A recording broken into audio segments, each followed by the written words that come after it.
This is Streamlining Social Media.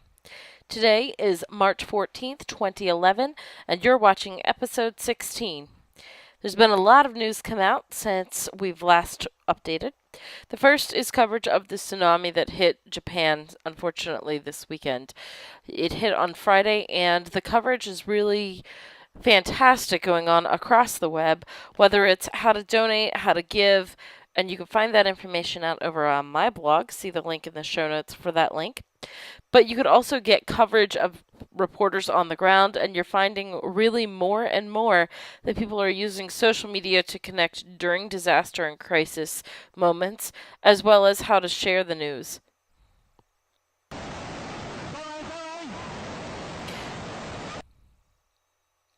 If you'd like to give today, I'm supporting HISG, the Humanitarian International Services Group, and you could go check out their website at hisg.org or their sister site at idrn.info.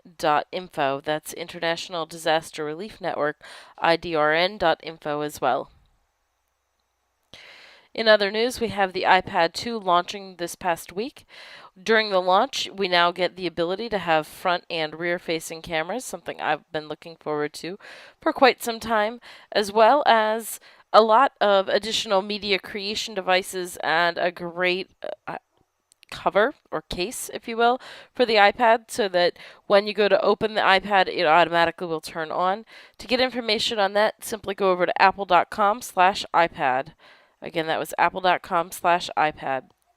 Next up is a fantastic article that I got about mobile marketing. So if you are sending your emails out through the webs, the interwebs, and you are sending it out to all of the people on your email newsletter list, making sure that that is optimized ideally for mobile devices now, not just for a traditional computer. To get that link, again, see the link on my blog. It is a great PDF report that you can find the information that you need to be able to make your emails mobile friendly. During Saturday's WordPress session at South by Southwest Interactive, Matt Mullenweg announced that WordPress.com is now assisting people in migrating over to WordPress.org based sites. So if you have a WordPress.com site and you realize that you want to self-host, they are making that possible and available to you. You could do this without this service, but if you want WordPress to hold your hand through the process, you can now get a guided transfer from a WordPress.com free site to a WordPress.org self-hosted site. So go in and check them out. Feel free to visit their website for that information. Also, in other mobile news, we have Facebook buying up group messaging system Beluga. Beluga as in the whale.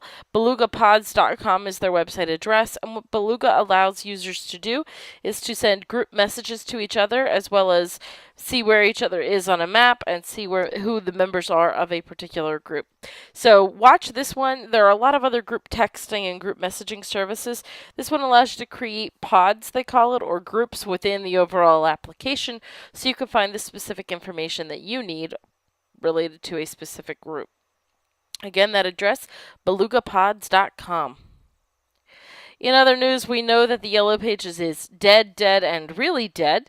And now HubSpot has come out with a fantastic list of 50 different business directories. So one of the things that you could do to help your page stand out online is to claim your business's website on the directories that are related specifically to your business, as well as getting listed in Google Local and Bing Local and Yahoo and Yelp and lots of others. HubSpot has put out a great article of 50 different places to list your business to help it stand out, and that is really replacing the new Yellow Pages. In other news, we have the Facebook iframes issue. So last week, Facebook moved from supporting the static FBML app away to a custom iframes-based page. You can see I have recently set my own fan page up with a custom welcome tab. If you haven't seen it yet, it is at facebook.com/streamlining. Again, that's facebook.com/streamlining. And I'm working on the page. It's a work in progress, but what you do see is that Facebook developers have posted the information so that other developers can get in, create their websites either in on their own servers and embed an iframe code, or you can use other applications such as Leisure, which you see that I'm using, to be able to set up your custom landing tab.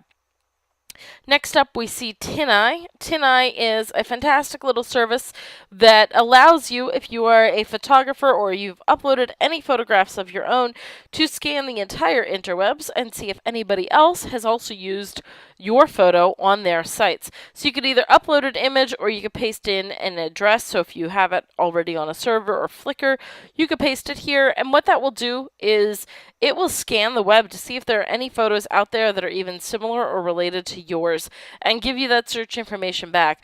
Notice too that they do have plugins for both Safari, Internet Explorer, and Firefox. So feel free to, and Chrome as well. So feel free to get in, add those plugins to your sites, and check out to see if any of your photos have been swiped and placed elsewhere on the web without permission. So that's tineye.com. Lastly, I managed to finally get my newsletter set up. Wow, years in the making. I am using MailChimp to do this. Love their service. You can check out my newsletter on my website, CourtneyEngle.com. It'll be in the top right-hand corner. Again, that's CourtneyEngle.com. And if you get on my newsletter, it's in the early stages. My goal is one newsletter every other week with the most recent tips, tricks, product reviews, how-tos, and any other pertinent news information that you need for your business. So that said, check it out at CourtneyEngle.com. This is March 14th, and again, you've watched episode 16 of Streamlining Social Media.